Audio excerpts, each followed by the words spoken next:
네 개라고 그러죠. 네 개. 꺼내가지고서는 다시 지글지글 씹는 거. 이게 묵상이라고 볼 수가 있는데, 이 되새김질이 가능하기 위해서는 내 영혼이 저장하고 있는 하나님의 말씀이 있어야 되겠죠. 그죠? 근데 읽기 하는 동안에 저장할 만한 것을 잡지 못했어요. 그러면 묵상되어질 게 없는 거예요. 그래서 읽기 하는 동안에 먼저 어느 말씀에 성령님께서 내 관심을 두게 하셨는지 캐치하셔야 됩니다. 그 캐치된 말씀이 내 영혼에 새겨지고, 내가 성경에서 눈을 떼더라도 그 말씀을 생각해 볼 수가 있어야 돼요. 그래야 비로소 묵상은 시작이 되어진단 말이에요. 예를 들어 볼게요. 1월 1일 마태복음 1장 1절부터 17절까지가 우리에게 주어진 본문 말씀인데, 그 말씀의 1절 말씀에 이런 말씀이에요. 아브라함과 다윗의 자손 예수 그리스도의 세계라. 그 다음에는 아브라함이 이삭을 낳고 이삭이 야곱을 낳고 등등 이렇게 쭉 나와요. 그 말씀을 읽는데 사실은 2절부터 17절까지는 별로 이해할 만한 말씀이 없어요. 낳고 거기에 시험 받으시면 안 돼. 이게 뭐냐 그러지 마시고, 이해되어지는 말씀이 1장 1절이에요. 이를테면 아브라함과 다윗의 자손 예수 그리스도의 세계라. 제 묵상을 그냥 이 말씀을 전하기 위해서 제가 잠깐 이렇게 묵상했는데요, 그 말씀이 저한테 캐치되어졌어요. 그 다음에 어떻게 해요? 눈을 뜨고 생각하는, 왜 하나님께서 오늘은 이 예수 그리스도의 세계라는 단어를 내 영혼이 바라보게 하셨을까?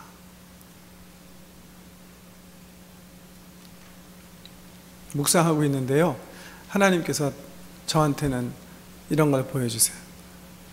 이 세상은 다 보면, 겉만 보면 다 똑같이 보이는데 예수 그리스도의 세계에 속한 사람도 있고 그 세계에 속하지 못한 사람이 있어요. 악에 속한 사람이 있고 하나님 나라 속한 사람도 있어요. 그런데 참 감사하게 나는 그 1장 1절에서 17절에 나오는 그 인물들이 있죠. 우리 속으로 성경 공부해서 누구죠? 그 유명한 다말, 라합, 우리아의 아내. 이상하게 여인들이 예수 그리스도의 족보에 등장하는데 다 이렇게 좀 이렇게 도덕적 품행이 좋지 못했던 사람들이 주로 등장하죠. 그분들이 예수의 세계 속에 들어가 있는 것을 보면서 정말 나는 그분들처럼 도덕적으로 하나님 기준에 이르지 못했는데 하나님께서 예수 그리스도의 세계에 날 넣어주셨구나.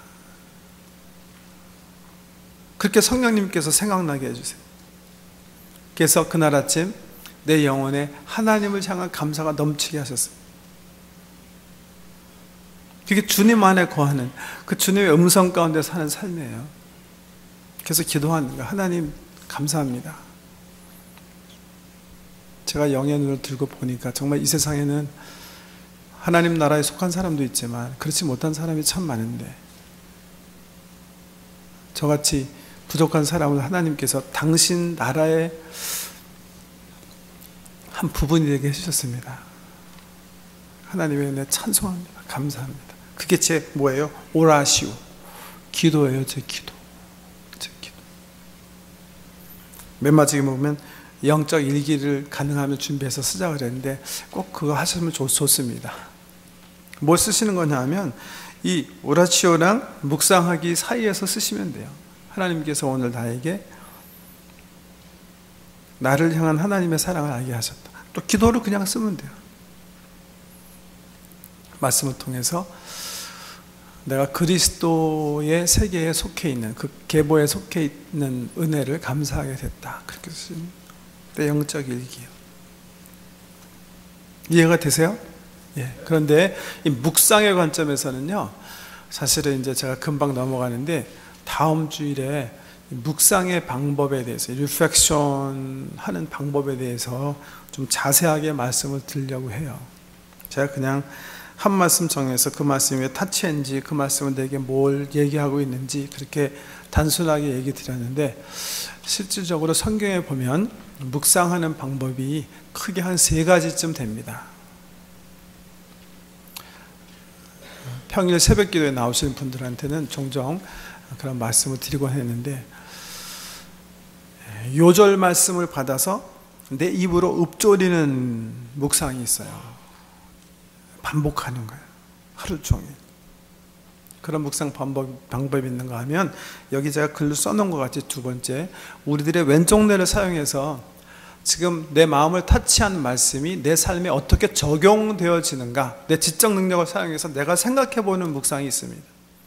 그런가 하면 3번째, 오른쪽 뇌를 사용해서 우리 상상력을 사용해서, 특별히 복음서 같은 관점에서는 지금 무슨 일이 어떻게 벌어지고 있는가 살펴보면서 그 사건 속에 내가 들어가 보는 묵상이 있습니다. 3가지 묵상을 저는 우리 성도 여러분들이 다 자유롭게 성령의 이끌리심에 따라 할 수 있으면 좋겠다 생각해서, 다음 주일에는 묵상의 방법만, 이 2번째 단계만 따로 분리해서 3가지 방법을 소개해 드리도록 하겠습니다. 마지막 4번째 단계가 관상하기, 컨템플라치오라고 이렇게 썼는데요. 말씀 읽어드립니다. 관상은 말씀을 통해서 우리를 찾아오신 하나님의 현존 앞에 머무르는 단계이다. 침묵 속에서 주님을 향해 응시한다. 그분이 사역하시도록 마음과 가슴을 연다. 그분의 사랑의 품에서 안식한다. 컨템플레이션이라는 라틴어를 한국 교계에서 관상이라는 단어로 번역해서 쓰십니다. 저는 적절한 번역이라고 생각되지 않는데, 왜냐하면 이 컨템플레이션이라는 단어는 본래 이 기도 부분의 단어는 헬라어에서 파생된 그런 건데, 헬라어 원어를 보면 띠올로지아 이렇게 되어 있습니다. 그래서 하나님을 응시하기 이렇게 되어 있는 4번째 단계가 하나님을 바라보기인데, 그게 라틴어로는 컨템플레이션이 됐고, 우리 한국 교계에서는 함께 템플, 거룩한 곳, 거룩한 곳에 있기, 뭐 이런 관점에서 관상이라고 했는데, 정말 그 부분을 잘 표현하는지는 제가 잘 모르겠고요. 관상은 이런 거예요. 우리가 이 기도를 하기 전에, 성경 가지고 주님과 교제하기 전에 어떻게 했죠? 성령님, 제가 하나님과 교제하기 원합니다. 우리 성령님께서 나의 모든 이 기도 시간을 인도해 주세요. 이렇게 주님께 부탁하고 기도했어요.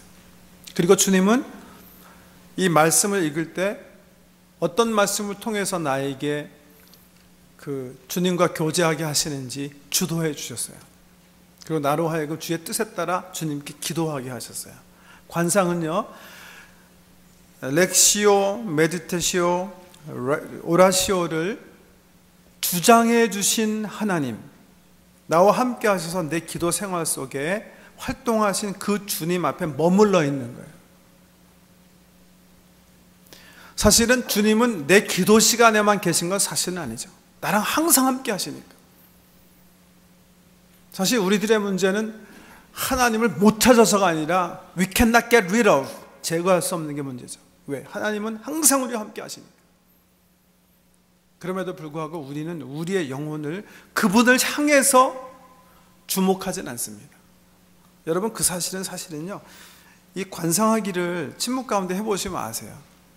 관상은 말씀드린 대로 현재 우리와 현존해 계신 하나님을 응시하는 거거든요. 그 앞에서 침묵하고 우리의 영혼을 그분 향해서 열어드리는 거예요. 그분이 그 시간에 마음대로 우리 속에 들어오셔서 치유하시고 사역하시도록, 은혜 베풀어 주시도록, 우리로 하여금 사랑과 은혜를 누리도록 하시는 그런 믿음의 시간인데요. 실질적으로 침묵하면서 우리가 주님 앞에 나가보면 우리 머릿속에 경험되어지는 것들은 주로 하나님 현존에 대한 어떤 사랑의 느낌인 것보다는 우리들의 생각으로 얼마나 우리 영혼이 가득 차 있다는 것을 경험하게 되는 거예요. 한번 가서 해보세요. 눈 감고 한번 침묵해 보세요. 그러면 주로 옛날에 그 과거에 일어났던 일들이 생각날 거예요.